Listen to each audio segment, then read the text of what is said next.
red lights and 3 stop signs. You might say, oh yeah, yeah.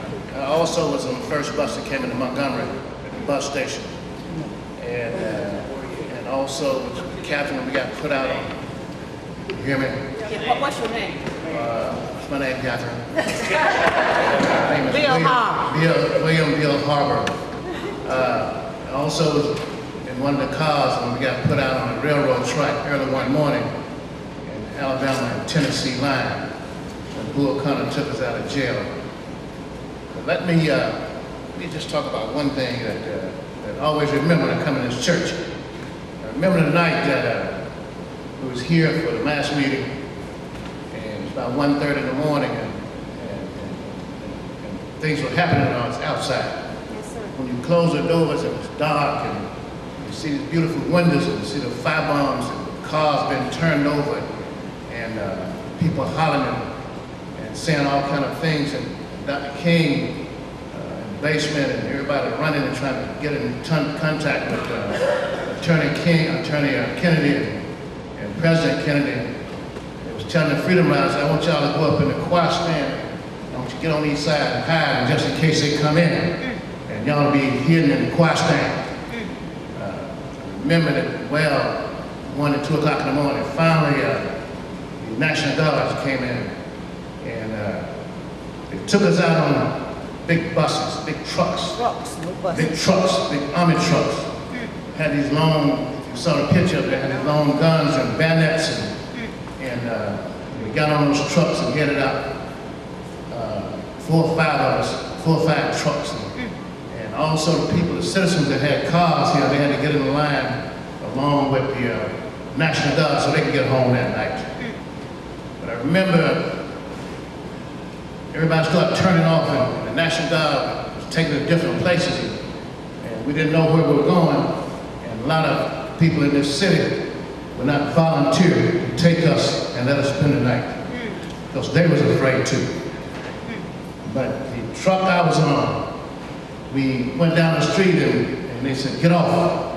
And we jumped off the truck and we ran into a house and went upstairs, and everybody closed the doors and said, and we spent the night. And the next day, my sister called me one day and said, where are you? You know, where you standing? You all right?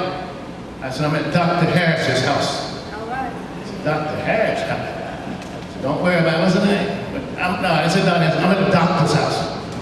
He said, what's the name? No, I'm at the doctor's house. You don't tell nobody where you're located. I'm at the doctor's house. About 10 or 15 of us at the doctor's house. So finally, we got word back from my mother that everything was all right. I'd like for you all to really meet Dr. Harris' wife. I know you've heard about it before. The next morning, we got up, she had breakfast ready for all of us.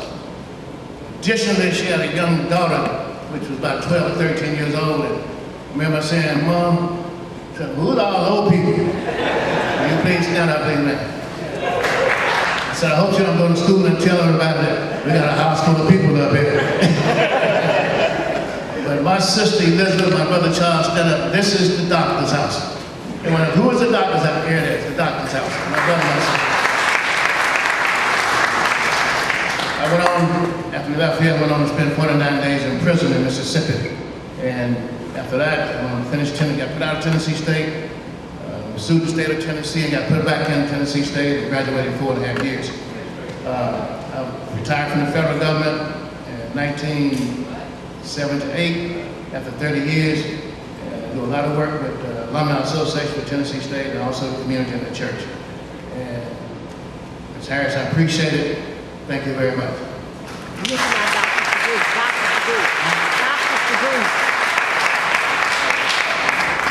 Sarah, let me also mention this. About a couple of months ago, I've been working on this the last 6 months, 6 more months. A committee from Tennessee State is working on a doctor's degree for the Freedom Riders, the ones that put out of Tennessee State. The Board of the Region turned it down the first time, but about 4 weeks ago, the Board of the Region agreed that the student that was expelled from Tennessee State will receive an honorary doctorate degree. And I got it. My name is Pauline Knight of Buxton. When I was growing up, my mom said, if you have anything to say, or if you're asked to say anything, be on time, be brief, and be gone. And I'll try to do that. The one thing that I miss today that I loved and relished during the Civil Rights Movement was the spiritual enlightenment and inspiration that I got from all of the people, the grandparents, the parents, and the singing. And one thing I remember when I was in Sunday school and when I was in church when I was a little girl, they sang, when he calls me, I will answer. Because I'll be somewhere listening for my name. And that really moves me even today.